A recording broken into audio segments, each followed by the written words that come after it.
Selamat berjumpa kembali di channel Sinemaco. Terima kasih semua, dan kita berharap semua dalam keadaan yang baik dan sehat. Langsung saja kita ke video alur cerita film, dan kali ini ada film berjudul Road to Perdition. Film ini menceritakan kisah anak yang berusaha diselamatkan ayahnya, Mike Sullivan, setelah ibu dan adik bungsunya dihabisi oleh bos ayahnya. Dikisahkan, ada seorang anak yang bernama Michael, yang merupakan anak tertua, dan mempunyai adik bernama Peter. Keluarga mereka hidup berkecukupan. Michael termasuk anak yang rajin, untuk mencari duit jajannya, dia menjual koran di waktu luangnya. Begitulah aktivitas Michael, dan dia tetap ceria. Keluarga mereka hidup normal seperti kebanyakan keluarga lainnya, dan pada suatu malam, Michael disuruh ibunya untuk memanggil ayahnya yang berada di lantai 2, karena makan malam mereka sudah siap. Saat memanggil ayahnya, Michael melihat ayahnya sedang membereskan senjata yang dibawanya. Disinilah mulai muncul rasa penasaran Michael tentang pekerjaan ayahnya. Kemudian Michael disuruh turun. Keesokan harinya, mereka menghadiri penghormatan terakhir pada anggota bos ayahnya. Salah satu anggota bosnya yang sudah lama mengabdi, meninggal dunia. Bos ayahnya bernama Tuan Rooney, menyediakan rumahnya dipakai sebagai tempat pelepasan mendiang anggotanya tersebut. Di rumah mewah tersebut, bosnya tinggal bersama anaknya, Connor. Istrinya sudah tiada, dan di acara tersebut terlihat anak-anak Mike sangat dekat dengan bos ayahnya. Mereka sudah dianggap sebagai anak oleh Tuan Rooney, dan ayahnya bekerja sebagai orang kepercayaan Tuan Rooney. Sementara itu Michael masih penasaran apa sebenarnya pekerjaan ayahnya. Pada suatu malam, Mike akan melakukan perintah Tuan Rooney dan dia berpamitan kepada istri dan anaknya, dan minta maaf karena tidak bisa mengikuti acara pertunjukan di sekolah anak bungsunya, Peter. Kemudian, Mike pergi menggunakan mobil dan menjemput Connor. Tapi tanpa diketahui Mike, ternyata Michael sudah bersembunyi di dalam mobil. Dia ingin mencari tahu apa sebenarnya pekerjaan sang ayah, dan apa yang akan dilakukan oleh ayahnya dan Connor di malam itu. Sampailah ayah dan Tuan Connor di suatu bangunan, dan Michael secara sembunyi-sembunyi mengikuti mereka, dan mengintip dari celah dinding kayu bangunan tersebut. Dari pembicaraan yang dilihat Michael, sepertinya ada masalah perselisihan bisnis antara mereka. Tapi, tanpa diduga, tiba-tiba Connor menghabisi lawan bicaranya, dan terjadilah tembak-menembak, karena rekan dari pria yang terkena tembakan memasuki ruangan tersebut. Mike dan Connor berhasil mengalahkan semua lawannya, akan tetapi Michael yang mengintip, sepintas terlihat oleh Connor, dan berusaha mencari tahu siapa yang mengintip kejadian di ruangan tersebut. Mereka mengejarnya, dan Mike sangat terkejut, karena orang yang mengintip dari celah bangunan tersebut adalah anaknya, Michael. Melihat hal itu Connor tidak banyak komentar, dan dia memilih tidak ikut dalam mobil. Mike meyakinkan Connor bahwa anaknya akan memegang rahasia kejadian di malam itu. Akhirnya Connor memilih untuk jalan kaki dan tidak mau ikut dalam mobil mereka. Dan di hari berikutnya, ternyata Tuan Rooney mengetahui semua kejadian pada malam tersebut, termasuk anak Mike yang ikut juga menyaksikan kejadian tersebut, dan di dalam rapat, dia menyalahkan anaknya Connor. Ini merupakan kesalahan besar, dan tindakan yang dilakukan Connor ini tidak bisa diterima Tuan Rooney. Tapi hal ini membuat rasa marah Connor, dan Connor tidak menerima ini merupakan kesalahannya. Connor lalu membuat suatu rencana untuk menghabisi Mike dan anaknya, Michael. Di hari berikutnya, suasana kerja Mike terlihat normal, dan pada suatu malam, Mike mendapat perintah. Dia disuruh Connor untuk mengantarkan surat kepada Tony Calvino, dan Connor mengatakan surat ini berisi peringatan karena Tony Calvino melakukan keterlambatan pembayaran hutangnya. Mike mengajak Connor ikut, tapi dia menolak karena dia dilarang keluar rumah karena kejadian kemarin. Dan berangkatlah Mike pergi ke tempat Tony, sesuai perintah yang diberikan kepadanya. Sesampai di sana dia digeledah dan kemudian menemui Tony. Mendengar Mike yang datang, Mike dipersilahkan masuk, tapi Tony sudah mempersiapkan senjata di mejanya dengan ditutupi lembaran koran.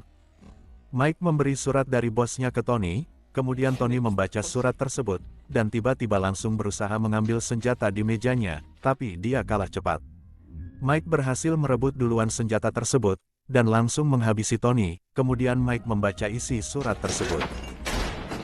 Mike kaget melihat isi surat tersebut yang berbunyi, "Habisi Mike, maka hutangmu lunas." Dan dari sinilah Mike tahu dia adalah target pembunuhan dari Tuan Rooney dan tentu saja, keluarganya terancam dalam bahaya karena peristiwa malam kemarin. Benar saja, ketika Mike menelepon ke rumahnya, akan tetapi telepon tersebut tidak bisa dihubungi. Pada malam itu, Peter bersama ibunya berada di rumah, sedangkan Michael pergi bermain, dan pada malam itu Michael kebetulan baru saja pulang dari tempat dia bermain. Michael melihat dari luar ke jendela kaca, dia melihat ada Connor di dalam rumahnya. Michael kemudian bersembunyi, dan setelah Connor pergi, Michael masuk rumah dan melihat ibu dan adiknya Peter telah dihabisi oleh Connor. Tak berapa lama kemudian, Mike tiba di rumah. Mike terlihat sangat terguncang melihat apa yang terjadi terhadap istri dan anak bungsunya. Tapi Mike langsung melakukan tindakan, ia menyuruh Michael berkemas, karena dia dan anaknya Michael adalah target berikutnya. Dan di malam itu, Mike langsung mencari dan menemui salah satu anak buah Tuan Rooney. Dia menanyakan keberadaan Connor, tapi dia tidak mendapatkan informasi keberadaan Connor. Anak buah Tuan Rooney itu malah menyarankan mereka meninggalkan kota tersebut, dan memberikan sejumlah uang. Mendengar hal tersebut, tanpa pikir panjang, Mike langsung menghabisinya, sebagai pesan kepada Tuan Rooney, bahwa dia tahu apa yang direncanakan terhadap dirinya dan anaknya Mike. Kemudian Mike dan Michael langsung meninggalkan kota tersebut menuju Chicago, untuk menemui rekan kerja Mike yang dulu sama-sama sebagai anggota Tuan Rooney, tapi sekarang dia sudah mempunyai perusahaan sendiri. Setelah melakukan perjalanan yang cukup lama, sampailah mereka di kota tujuan. Mike kemudian menemui rekan kerja lama tersebut, yang bernama Tuan Nitti. Mereka pernah bekerja untuk usaha Tuan Rooney. Mike menyatakan ingin bekerja untuk Tuan Nitti dan berharap bisa mendapatkan bantuan untuk membalas kematian istri dan anaknya. Rupanya Tuan Nitti sudah mengetahui apa yang telah terjadi terhadap Mike dan keluarganya, alami, dan akhirnya Mike tahu, kalau Tuan Nitti adalah bagian dari bisnis Tuan Rooney, dan Tuan Nitti juga sudah diarahkan Tuan Rooney melakukan tindakan terhadap Mike dan anaknya. Mengetahui dirinya dikelilingi orang dalam dari Tuan Rooney, Mike keluar dari kantor Tuan Nitti tersebut melalui jalan lain. Dan memang benar Tuan Rooney dan anaknya Connor memang sudah ada di gedung tersebut dan membuat rencana menghabisi Mike. Dalam pertemuan antara Tuan Rooney dan Connor, Tuan Nitti menyarankan untuk melacak keberadaan Mike. Tuan Rooney akhirnya menyetujui untuk melenyapkan Mike. Nitti menyatakan bahwa dia ada mengenal seorang yang ahli dalam melacak seseorang. Dia berprofesi sebagai seorang wartawan. Kemudian mereka menelepon untuk menyewa wartawan yang ahli dalam melacak jejak seseorang tersebut, untuk melacak keberadaan Mike. Kemudian mereka menghubungi pria tersebut, dan menyebutkan targetnya adalah seorang anak berumur 12 tahun dan ayah anak tersebut. Mulailah pengejaran dilakukan pria pelacak jejak tersebut.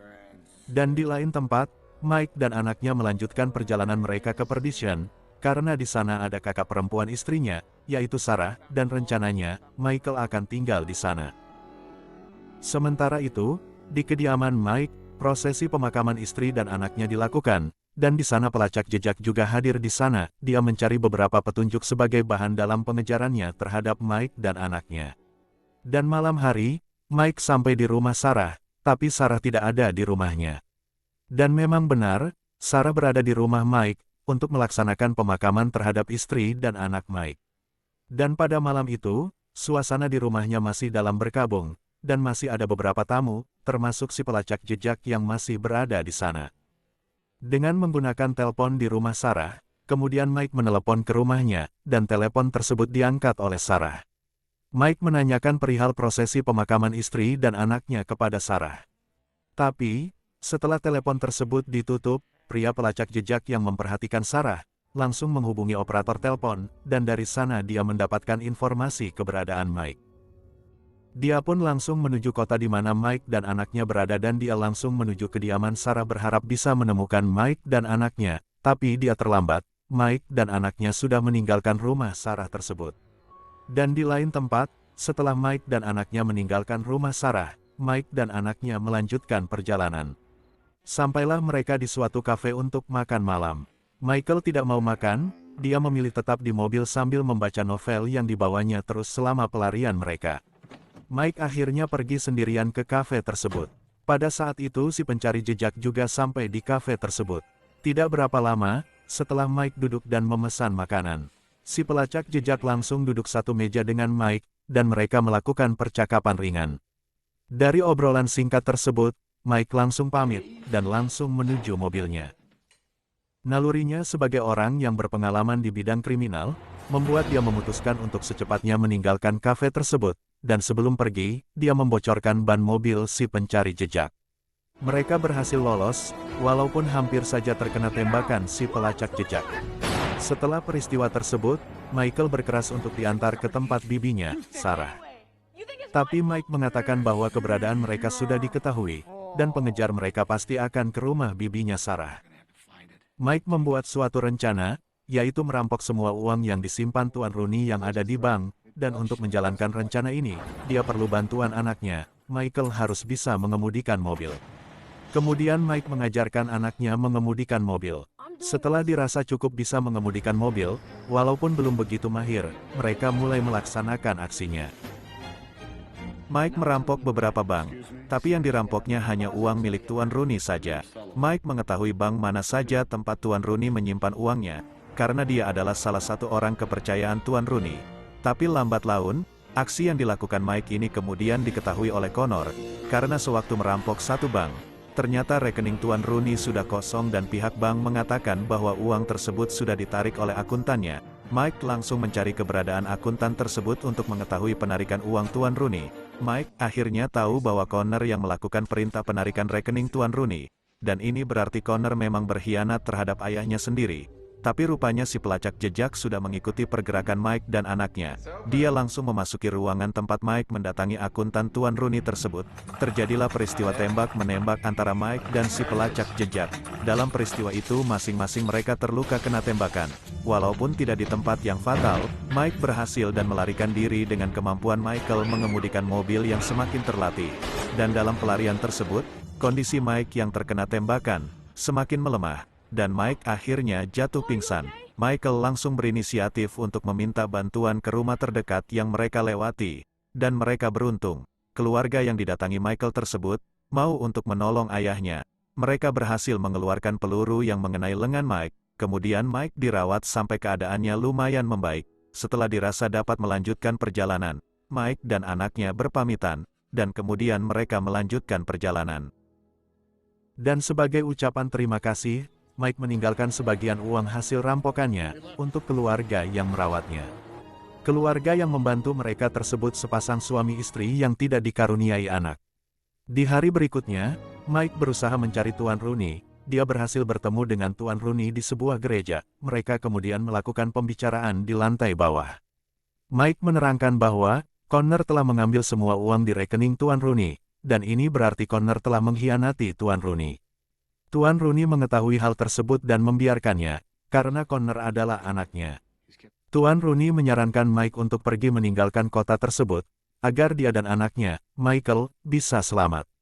Tetapi Mike menolak untuk meninggalkan kota itu, seperti yang disarankan Tuan Rooney. Mike akhirnya memutuskan untuk mengambil tindakan, demi membalas kematian anak dan istrinya. Dan kemudian, di penginapan, dia mempersiapkan senjata otomatis dan pergi meninggalkan Michael, yang sedang tertidur. Dan di lain tempat, Tuan Rooney juga melakukan persiapan, dengan membawa beberapa anggotanya beserta Connor, anaknya. Tanpa diduga sedikit pun, pada saat rombongan Tuan Rooney menuju mobil, tiba-tiba dari kegelapan malam yang diguyur hujan lebat, terdengar rentetan suara senjata yang menghabisi semua rombongan anggota Tuan Rooney. Dan yang tersisa di sana hanya Tuan Rooney yang masih berdiri di sana. Dan dari kegelapan malam yang diguyur hujan tersebut, muncul sosok Mike. Kemudian Tuan Rooney dan Mike saling berhadapan, dengan raut muka kesedihan. Mike terpaksa menghabisi Tuan Rooney. Tuan Rooney pun menerima apa yang dilakukan Mike, sebagai ungkapan kesalahan yang dia buat. Akhirnya, Tuan Rooney yang sudah dianggap orang tua bagi Mike akhirnya habis. Tindakan ini dapat kita pahami, karena Tuan Rooney memang ingin menghabisi Mike dan anaknya. Setelah itu, Mike kemudian pergi mencari Tuan Nitti. Tuan Nitti adalah orang yang turut berencana membantu Tuan Rooney dalam misi mereka menghabisi Mike dan anaknya. Mike menemuinya di hotel, dan dengan mudah Tuan Nitti pun dihabisnya. Mike kembali ke penginapannya, dan menemui Michael. Mereka kemudian pergi menuju rumah Sarah, saudara dari istrinya. Michael sangat senang sekali, karena dia akan tinggal bersama bibinya tersebut. Tapi di rumah tersebut mereka tidak menjumpai Sarah, rumah tersebut kosong. Ternyata di rumah Sarah tersebut, sudah lebih dahulu didatangi oleh pria si pelacak jejak. Dan pada saat Mike memeriksa ke dalam rumah Sarah yang sudah kosong tersebut, tiba-tiba Mike terkena tembakan. Rupanya tembakan itu berasal dari pria pelacak jejak yang lebih dahulu sampai di sana dan memang mengintai Mike dan anaknya. Mike akhirnya jatuh tak berdaya, dia dalam keadaan sekarat, karena luka tembakan yang sangat parah. Mendengar suara tembakan tersebut, Michael langsung masuk ke ruangan tersebut. Dia langsung mengarahkan senjata kepada lelaki pelacak jejak tersebut. Si pelacak jejak yakin bahwa Michael tidak akan sanggup menembaknya, dan memang benar, Michael tidak sanggup, tapi ayahnya yang dalam kondisi sekarat, dengan sisa tenaga yang ada, langsung menembak pria tersebut, dan si pelacak jejak tersebut pun habis. Karena luka tembakan yang dialami Mike sangat parah, Mike pun akhirnya pergi selamanya. Tugas Mike telah selesai untuk melindungi anaknya, dan membalas kematian anak dan istrinya yang dilakukan Tuan Rooney dan Connor, dan sekarang tinggallah Michael, anak yang masih berusia 12 tahun itu, sendirian. Setelah kehilangan ayahnya, Michael memutuskan untuk pergi ke rumah tempat ayahnya pernah dirawat sewaktu lengan ayahnya terkena peluru. Rumah yang hanya dihuni sepasang suami istri itu, memang tidak mempunyai anak, dan dengan senang hati, Michael diterima di keluarga tersebut. Akhirnya, Michael menjadi anggota dari keluarga itu, dan berbahagia tinggal bersama keluarga barunya, setelah mengalami kejadian yang mengerikan dalam hidupnya.